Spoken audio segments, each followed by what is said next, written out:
Yeah. Well, I do thank you for speaking to the doctor for me, regardless of the outcome.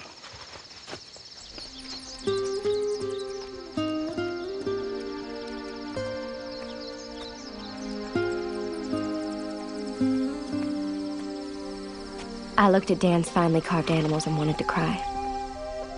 They spoke from his heart of great loneliness. I wondered how long he could stay here. No family, no friends, and increasingly no hope.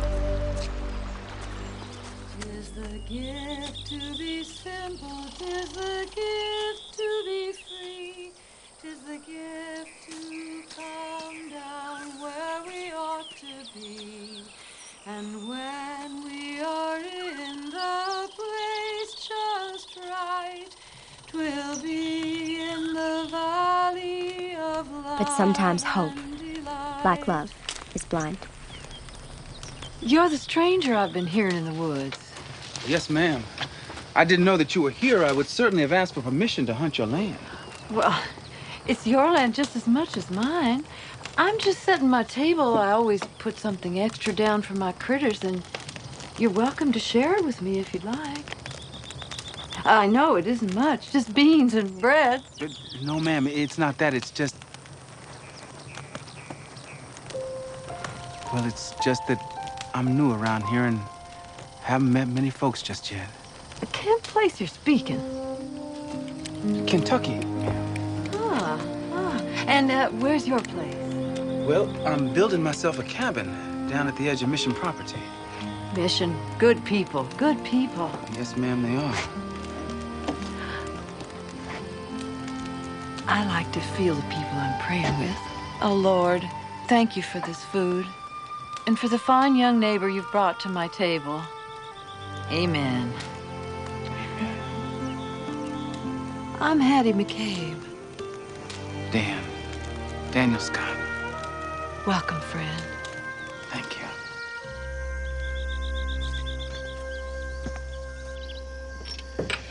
I'm sorry to trouble you, Finlay, but this should hold the mission for a while. What? I ain't said a word. Your silence is so loud, my ears are ringing on my head. My thoughts and your ears have no business together. Mark my words. I'll not darken the door to that mission again.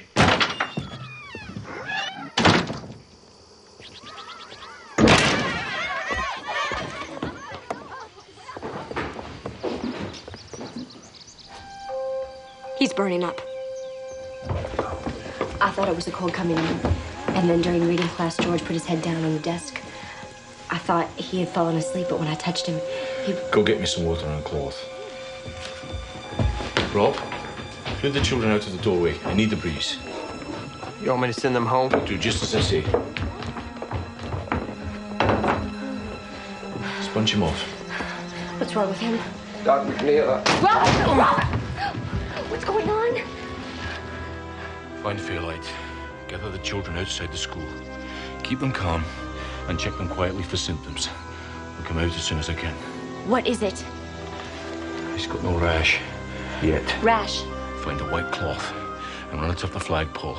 I'm declaring a quarantine. Scarlet fever. I don't know. But until I find out, no one leaves this mission.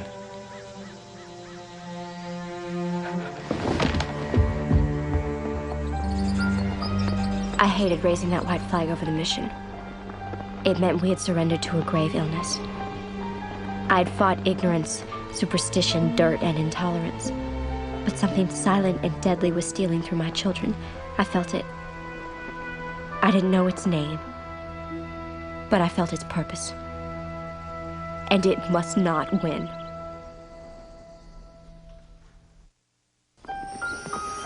Four more children fell ill that night. I'd never been so frightened.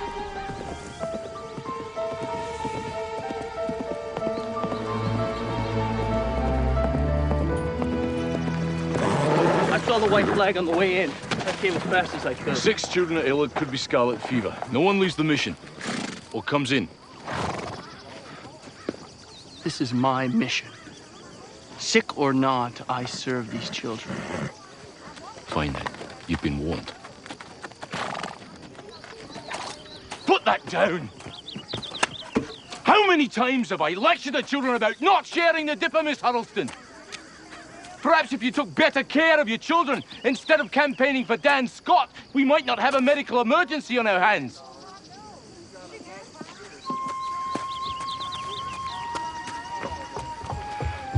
Doctor, it isn't Christy's fault.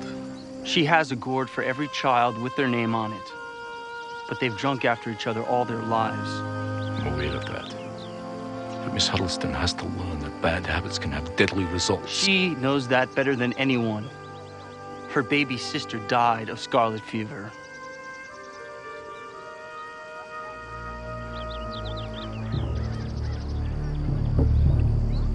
Dan, you found sunflowers.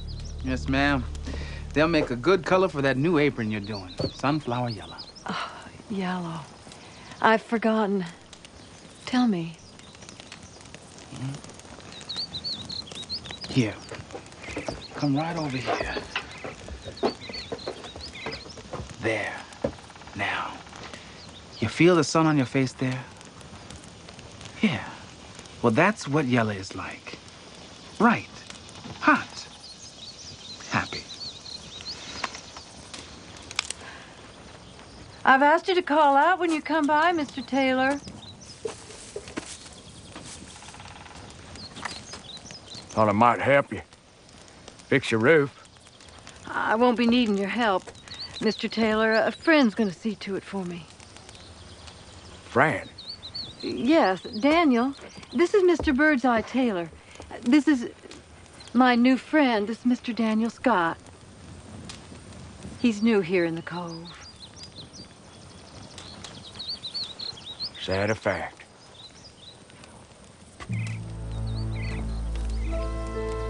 Seems he come same time as the fever. Fever?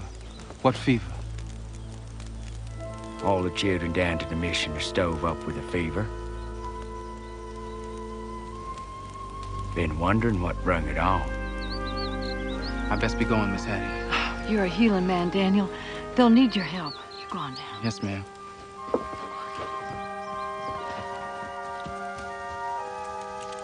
Miss Hattie, you can't be friends with no colored man. Didn't know that, did you? That your friend was black as midnight. Mr. Taylor, have you thought that I don't know anymore what color you are? I'm a white man. And what does that mean? Means I'm better than the likes of Daniel Scott. Not in my opinion, you ain't.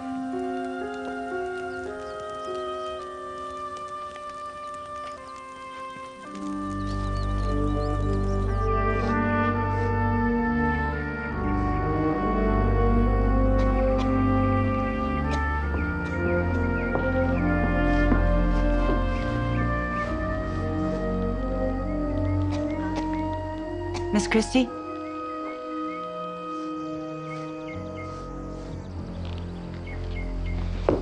Stop! Don't come any closer. There's a quarantine. I brought garlic. We can make poultices for the fever. I know what it's for. Doctor, I've had experience with scarlet fever, smallpox. It's not smallpox. Listen to me. I've got 6 children down in there, and there's bound to be more. I can help you, Doctor.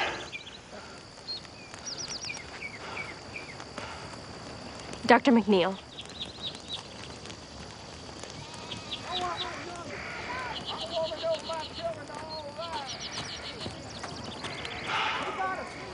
I'll talk to him.